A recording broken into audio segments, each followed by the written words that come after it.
Good afternoon, everybody. Hope it's a nice sunny day where you are and you're not stuck inside too long. Today we're looking at matrix multiplication. So we've looked at scalar multiplication. Now that is using one number to multiply by a matrix, and this is looking at two matrices and multiplying them together. So there are a few rules that go along with this that are important and a certain sequence that the method should be done in. Okay, so we'll take a look at this. We'll call this matrix A and matrix B for the sake of it.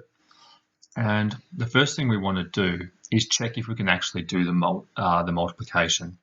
So to do that, we want to look at the order of both matrices. So matrix A has an order of 2 by 2. Matrix B has an order of 2 by 1. Okay. So we're asking ourselves, can we do matrix A times B? And the reason we know whether we can or we can't is these two inside numbers. So the columns of the first matrix and the rows of the second matrix match. So if they are the same, we can multiply it. We say that the matrix multiplication is defined. Then the other thing that this tells us is the product matrix, how the product matrix is made up. So when we multiply these two together, the resulting matrix is going to be a 2 by 1 matrix. All right. And we'll have a look at how that transposes in a moment. So first thing we're going to do is we're going to describe what the multiplication looks like. So we start at the top row, we run along, we're going to multiply these two numbers by these two. So we run across the top and down. All right, now I'll do the demonstration now to make that a little more clear. So the first thing we're going to do is do 4 by 3. Okay, so 4 by 3. Then we're going to do 2 by 5.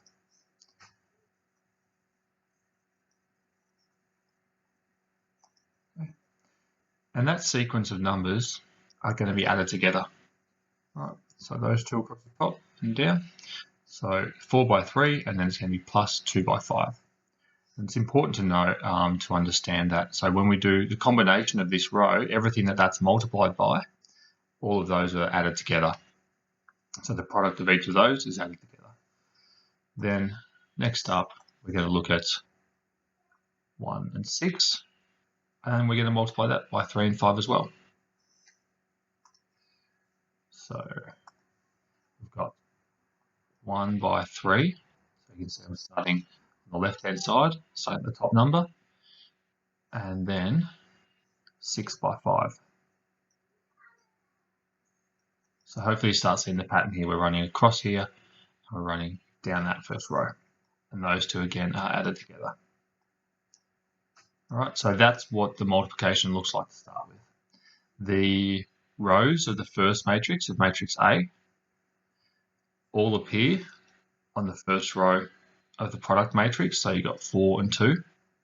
Similarly, the rows here, the bottom two rows are on the bottom, 1 and 6. You've got 1 and 6 here. And row matrix B shows us what the columns are made up of. So the columns are made up of 3 and 5. Now, this is sort of easy. So this is going to all become one column now. So 3 and 5 are in this column. Over here, in a moment, we'll show how that looks slightly different. So now we'll just complete. So 3 times 4 is 12.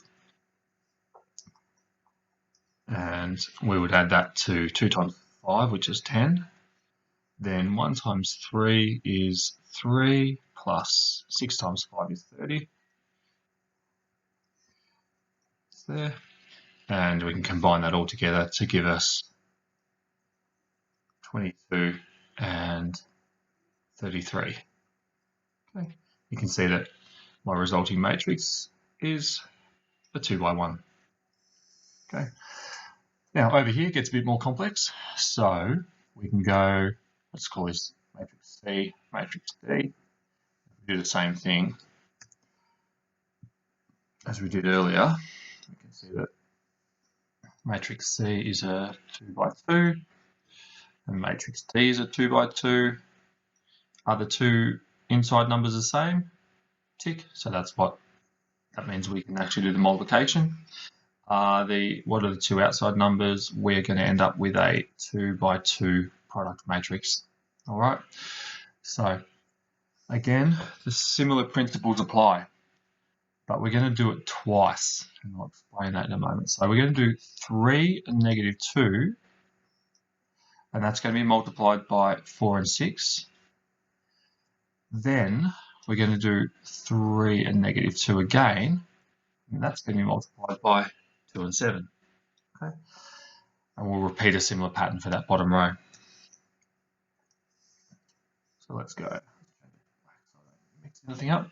So 3 and we've got 3 times 4. I'll do this the long way first. So we've got 3 times 4 and negative 2 times 6.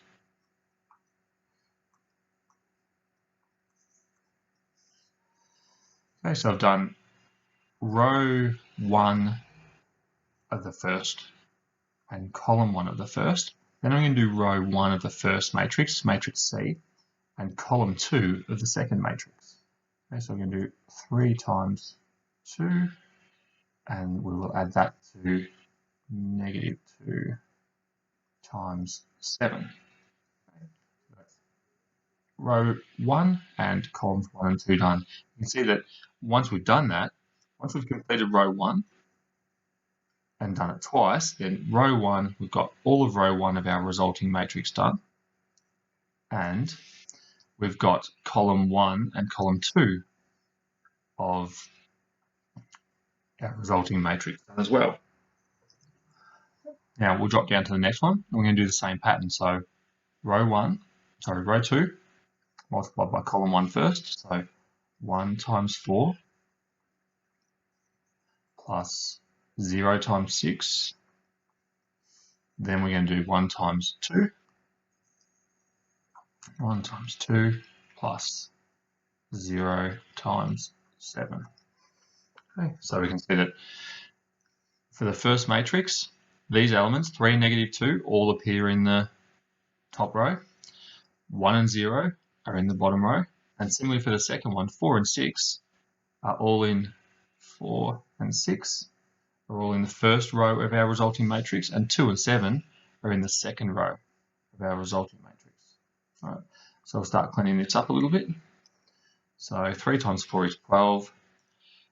12 and negative 2 times 6 is negative 12. So we've got 12 plus negative, let's try that bit again. Negative 12. And 3 times 2 is 6. Plus, that'll be negative 14. Okay. So just to make sure we're clear with that, highlight a couple of them so you can see that there, for instance, and that is there. Okay. Then 1 times 4 is 4 plus 0 times 6, which is 0. 1 times 2 is 2 plus 0 times 7, which is 0. Okay, hopefully that come together. And last of all, we've got the complete equation. So we've got 12 take 12 is 0, 6 take 14 is, brain's catching up, where am I? Negative 8. 4 plus 0 is 4, and 2 plus 0 is 2. And that is how we multiply a 2 by 2 and a 2 by 2 matrix. And that'll mean, and with that same pattern, you can do as big a matrix as you can. Once they get bigger than 2 by 2, you can see that the work that goes into them is pretty substantial, and you can always check that The work that goes into these is pretty significant, and with the matrix multiplication, to get really confident, always check your result on the calculator. Okay. Hope that was handy. Like and subscribe. Give the video a thumbs up, and I'll see you next time. Cheers, gang.